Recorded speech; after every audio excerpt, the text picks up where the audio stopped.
2024. Now, there are some uncertainties and risks. So we've conducted a risk analysis, which I'll talk about.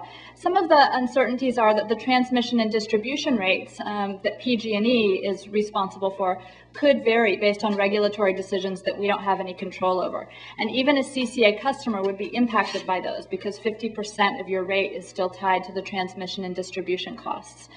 Variable hydroelectric conditions, if we have a decreasing snowpack, which is very likely into the future, that could affect PG&E's rates because they do rely on that power to move energy around the state.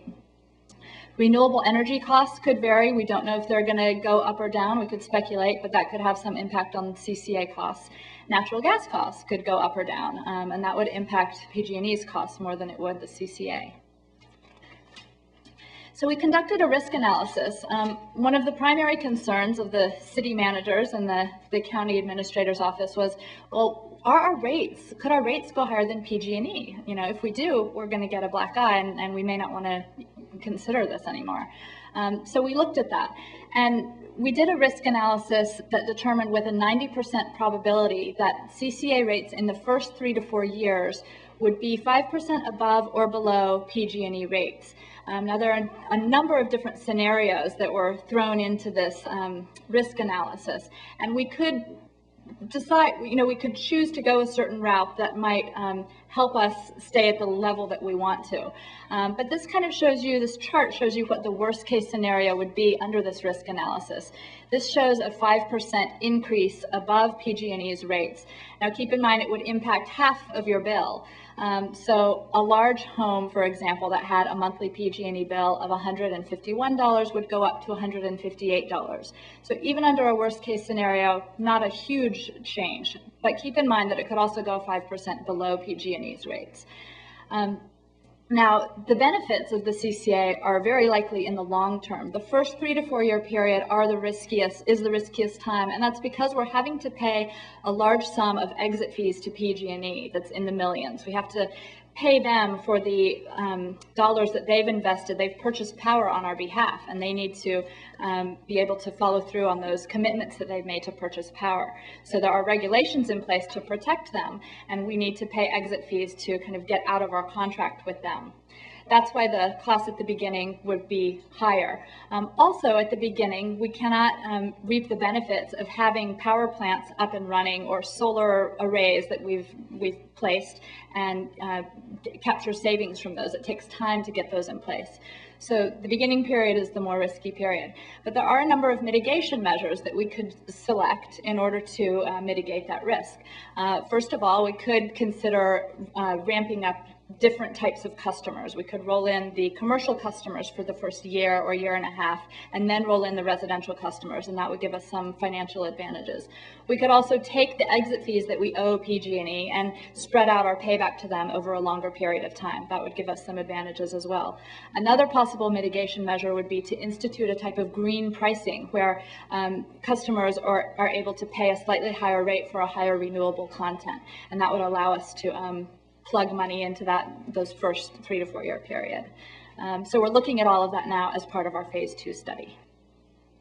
So the phase 2 study just got underway several months ago. We launched it in November, and we just held our first local government task force meeting a couple of weeks ago. All of the cities in Marin County have chosen to participate in the phase 2 study, which is very exciting. They're all part of the task force at this point.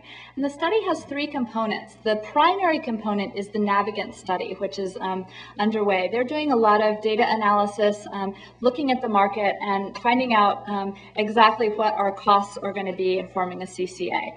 They're also looking at what type of structure we would want to have for our Joint Powers Authority. Now, we're lucky because Navigant has some experience in doing this. They wrote the implementation plan and the business plan for Kings County, which is already up and running. They're also working with the East Bay groups, Emeryville, Oakland, and Berkeley. Emeryville, Oakland, and Berkeley are looking at doing a lot of local renewables, and so we're excited about that and want to have a similar approach in Marin. So Navigant has a good idea of how to do this, and they're helping us through all of the steps that we need to take to really formalize what our CCA would look like.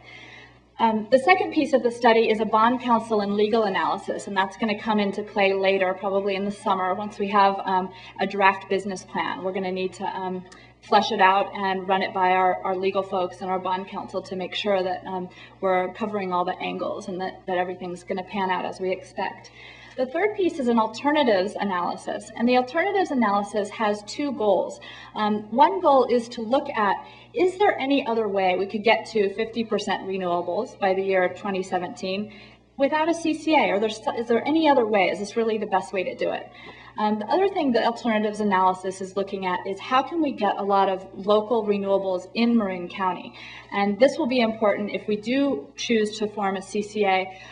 We would like to do as much local renewables as we can, so we're not having to compete on the open California market where everyone else is competing to meet their renewable portfolio standards.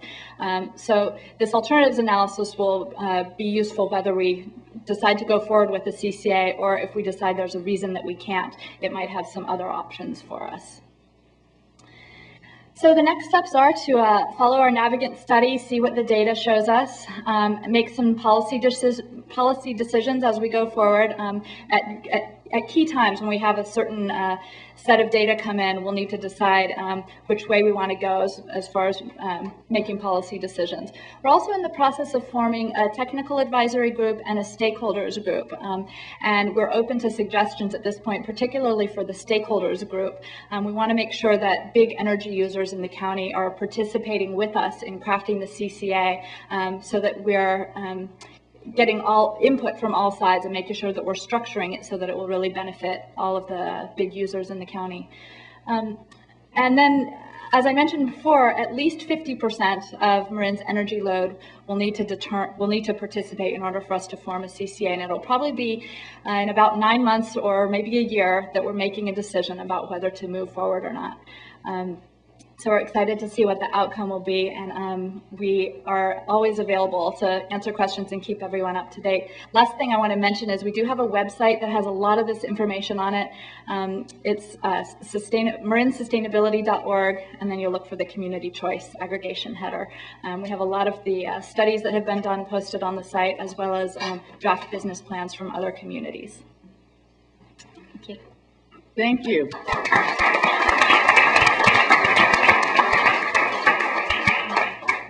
Great work. Thank you so much.